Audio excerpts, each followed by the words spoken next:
Everyone, so I am Magdalene Balanga from Batch 4. So, yung topic po natin today ay madalas ba magselos ang partner mo or jealousy? At ang scripture po na ibinahagi niya ngayon sa atin ay matatagpuan sa Exodus 34 verse 14. So, basahin po natin yung concept ng jealousy. When we speak of God's jealousy, we're not referring to petty envy or insecurity. Instead, it is the holy and righteous desire of God to protect what belongs to Him, His glory, His people, and His covenant. God is jealous for His name because it is perfect and worthy of all honor. He is jealous for His people because they are His treasured possession.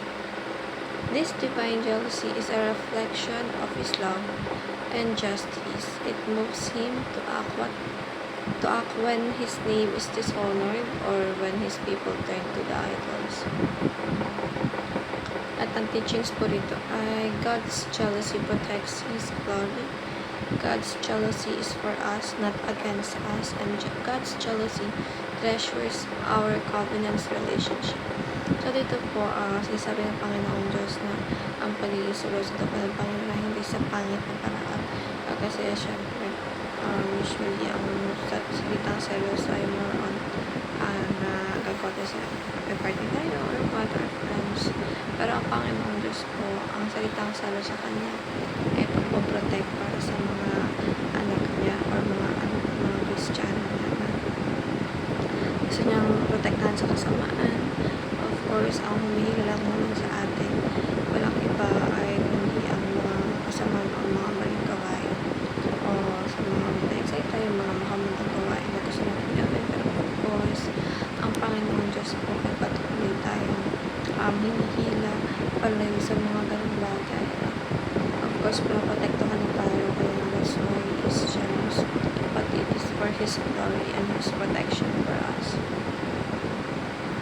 And also, applications: devote yourself to God alone, desire God above family, wealth, and prestige, and demolish all idols and anything that replaces God.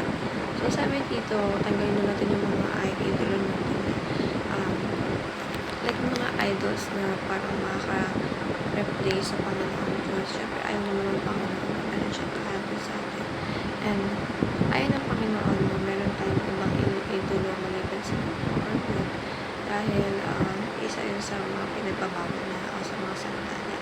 Dahil pag nagkakatayo ng mga idols, iba nagkakaroon na tayo ng addiction, and that leads to something na ikakasama ng buhay natin or ikakasama din ng mga actions natin, at it can lead us to